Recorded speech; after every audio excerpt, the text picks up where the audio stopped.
श्रीराम जय राम जय जय राम. श्री सद्गुरु ब्रह्मचैतन्य गोंदवलेकर महाराजांचे प्रवचन. 15 जुलै.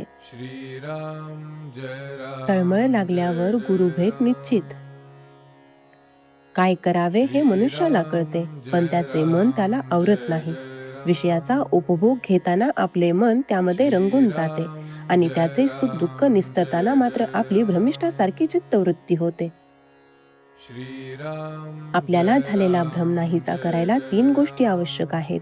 1 सद्विचार, दुसरी नामस्मरण आणि तिसरी सत्संगती. संत ओळखणे फार कठीण आहे. आपण त्याच्यासारखे व्हावे तेव्हाच तो कळायचा. त्यापेक्षा सद्विचार बाळगणे सोपे. भगवंताचा विचार तोच सुविचार होय. भगवंताच्या कथा ऐकाव्यात, त्याच्या लीला वर्णन कराव्यात, त्याच्या वर्णनांचे ग्रंथ वाचावेत, पण याहीपेक्षा आपल्या जवळ नेहमी राहणारे असे त्याचे नाम घ्यावे. तुम्ही नेहमी नाम घेत गेलात तर तुम्हाला संत धुंडीत जाण्याची जरुरी न पडता संतच, अगदी हिमालयातले संत तुम्हाला धुंडीत येऊन तुमचे काम करतील. अहो, खडीसाखर ठेवली की मुंगळ्यांना आमंत्रण करायला नको. तुम्ही म्हणाल आम्हाला ते करता येत नाही, पण आपण आपल्या मुलाला शाळेत घालतो आणि तो न शिकला किंवा त्याला अभ्यास येत नसला तर पुन्हा त्याच वर्गात त्याला बळजबरीने ठेवतोच की नाही. त्याला एक विद्या आली नाही तर दुसरी कोणती येईल ती शिकवतोच की नाही. आणि त्याने आपल्या पोटापाण्याची व्यवस्था करायला तयार व्हावे म्हणून आपल्याला तळमळ लागतेच की नाही. तशी परमेश्वर मिळावा म्हणून आपल्याला तळमळ लागली आहे का? तशी तळमळ लागली म्हणजे तुमचा गुरु प्रत्यक्ष जमिनीतून वर येईल. तो सारखा तुमच्याकरिता वाट पाहत असतो.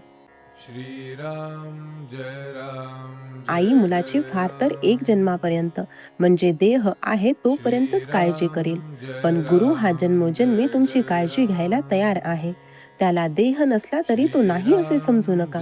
तुम्ही दुःचित्त झाला म्हणजे तो दुःचित्त होतो, म्हणून तुम्ही केव्हाही दुःचित्त होऊ नका. देहाचे भोग येतील जातील, पण तुम्ही सदा आनंदात राहा.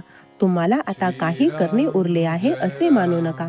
गुरुभेट झाली म्हणजे तुम्ही तुम्हीपणाने उरतच नाही.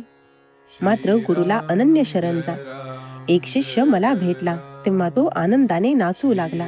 मी त्याला विचारले, तुला एवढा आनंद कसला झाला आहे?